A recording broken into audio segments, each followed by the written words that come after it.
Good afternoon, ladies and gentlemen. Today we have a treat. We are going to go through what Saturn is, why we built it, how it's built, and we're even going to get to see a little demo of it. So we're under the gun here a bit, 10 minutes.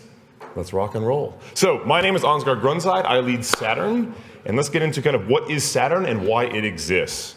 So first of all, every great product begins with an opportunity to solve a problem. Saturn is no different. The problem that we set out to solve, that we set out to face, is the problem of retrievals on Filecoin. Filecoin has assembled an absolutely enormous amount of storage, but there's a problem. The problem is getting data out that's been stored is slow, and that is why Saturn exists. So like Filecoin has assembled 17 exabytes of storage, 300 petabytes of actually stored, but where are the Web3 YouTubes? Where are these apps? They can't be built yet because we haven't built something like Saturn yet. So we also see a bunch of evidence that people are waiting on pins and needles for faster retrievals and file delivery from Filecoin, because a bunch of people are already storing their data on Filecoin, but they can't get it out quickly. And we see this with the IPFS gateway, where a lot of people are building apps on the IPFS gateway and not being able to build and scale because the IPFS gateway can't meet their needs. So this is the problem and the opportunity that we see. Now, what's the solution? The solution, and this is what Saturn has become, is a crypto incentivized content delivery network for Filecoin.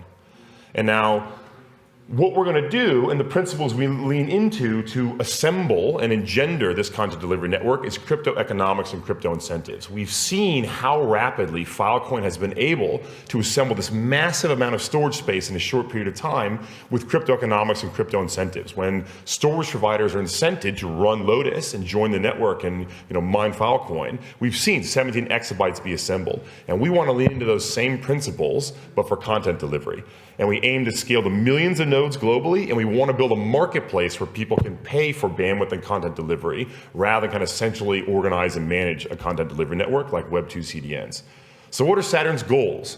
We will not sell ourselves short of being the world's best, fastest, lowest cost CDN. We also want to include everyone.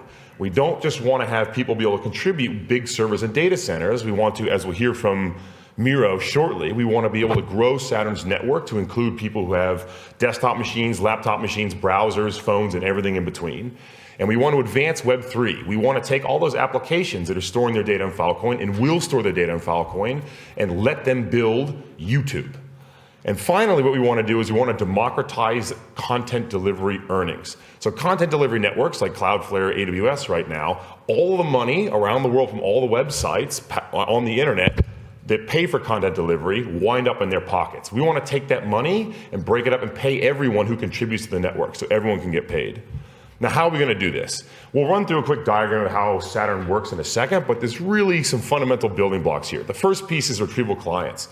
So in a trustless network like Saturn, where anyone can spin up a content delivery node and run it, you need to verify the content that you request as the content you receive. Imagine you request a cat picture and get back a dog picture instead. That's something that we can't allow. And so we built something, well, unless you really love dogs, in which case you're happy. But what we've built is something called incremental verification. And what this means is when you request the SID of that cat picture and you get back from one of these random Saturn points of presence around the world a picture of a dog, you can immediately reject it and say this is not the content I requested. So the first kind of nodes in Saturn's network are what known as L1 nodes. These are big, beefy servers and data centers. These are the machines on the edge of Saturn's network that sit close to end users. The next nodes we have, and we'll hear from Miro more about this right after myself, are smaller nodes in the content delivery network. These are nodes that run on desktops and laptops and phones. And then to tie it all together, we have a piece of software called the orchestrator. If you can imagine a magical thread that we can take and weave together into a big, beautiful tapestry of all these L1s, these big L1s and these smaller L2s into an actual performant network that can serve content. That's the role of the orchestrator. And then we log all content served by Saturn as the content delivery network to derive payouts and perform anti-fraud. So this is kind of the overall architecture of what Saturn looks like. On the left side, we have a retrieval client, and the retrieval client finds the nearest big server via DNS. Those are the L1 nodes. And then surrounding it is this swarm, imagine like a BitTorrent-esque swarm of L2 nodes. And again, these are the desktop nodes. So every L1 is supported by an army of L2 nodes nearby. And then we see all the way on the right here the storage providers, running Lotus and whatnot. And the L2 nodes, when they don't have content, so like let's say the retrieval client on the left requests a SID, the kitty picture. It sends that request to the L1 node. If the L1 has it in cache, it responds to the cat picture. If it does not, it asks its BitTorrent swarm-esque of L2 nodes around it, do you have this kitty picture? And if not, the L2 nodes fall back to storage providers who are actually storing that kitty picture. And in this way, Saturn grows its roots into Filecoin, the storage network, and becomes this globally distributed content delivery network on top. Now, that's great and all. I just talked a lot of words about how this thing is built and how it's organized. Let's show you what it can actually do. So what we're gonna do here now is run through a quick demo. So in each of these little windows here, we are about to SSH into little VMs worldwide. One in Taipei, one in Portland, one in Toronto, and one in Sydney. And then what we're gonna do here, after we SSH into these machines, is we're gonna run 3 tests. The first test is going to be a speed test to retrieve a SID from IPFS, the IPFS network, using the IPFS command line client. So here we see this command. What this does in short is, let's see, paste. What this does in short is it clears our little IPFS cache, so we're going to the network, and then it's just simply a curl command and requesting a SID. Thank you, thanks so much. As if I'm not loud enough already, thank you. This is sending a HTTP request to our local IPFS node, which is going out to the IPFS network and trying to request it. So here we see curl sending the request to the local IPFS node. That IPFS node is going out to the IPFS network and trying to request this content. So here we see we received our first byte of content back from the IPFS network in Portland in 1.26 seconds, and the rest of them are kind of chewing on it. And the download is really slow. Oh, this is the file that's actually being requested. It's this little goofy 6.5 megabyte video of, well, you tell me what that is. So what we see here is this is about how fast it takes to download from IPFS. Next, let's go check out the IPFS gateway. So in this command, well, let's kill these. So what we're going to see here is from slow to faster to fastest. So here, we're going to send this an HTTP request to the IPFS gateway, and this is kind of the current state of the art for retrievals from the Filecoin network. So we send this off, and again, we see the IPFS gateway returning with content. We see a time to first byte of 220 milliseconds at Portland, and this download's still going, 43 milliseconds at the bottom left. We'll kill these, and here, we'll see Saturn next.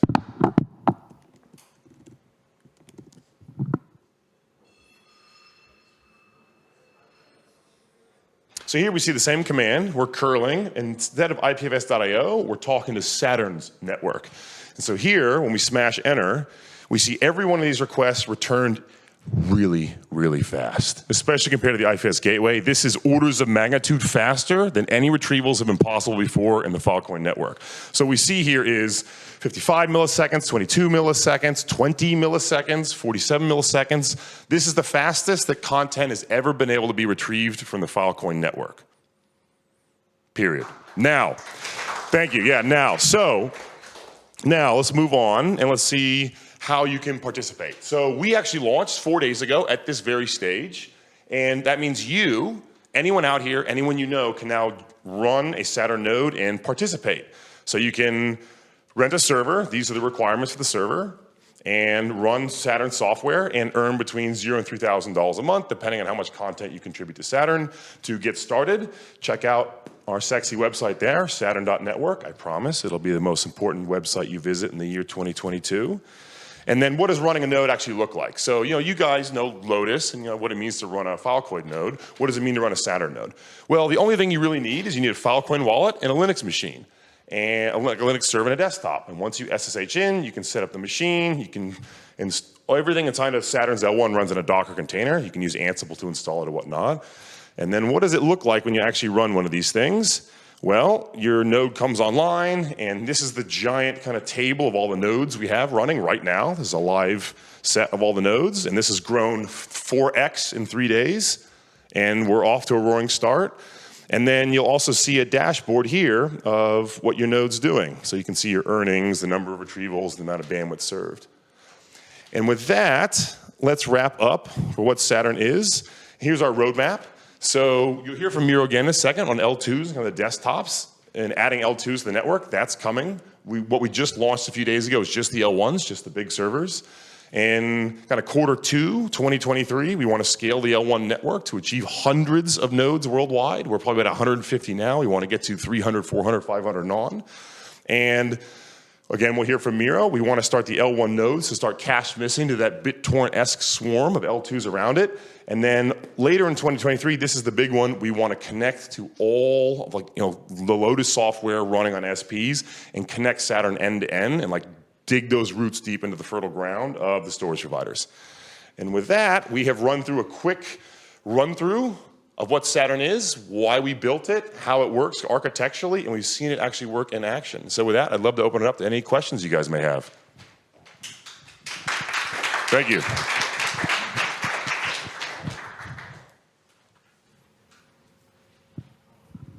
If we're running a Saturn node, is there a penalty for going offline for 24 hours? Or? There is. Great question. So there are a bunch of heuristics that factor into how much Filecoin you earn when you're running a Saturn node. A lot of those are performance-based metrics. So your time to first byte, like how quickly you can upload content to the network, and one of those is availability. So there's absolutely a graceful way to take your node offline, do some maintenance, and plug it back in that avoids essentially any penalties. But if your node goes offline without warning, built into the kind of payout calculations, you will receive a penalty. Because these L1 nodes need to be online and accessible so that users around the world can retrieve content from them. Does that answer your question? Yep. Great question. Great question, yeah.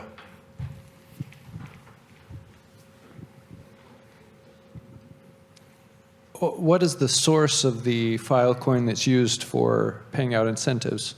Great question. So in the beginning, we've set aside a pool of fill to help grow Saturn and bootstrap the network for early adopters, but in the end, it's going to be from customers. So these are websites and other entities who pay for faster content delivery with Saturn.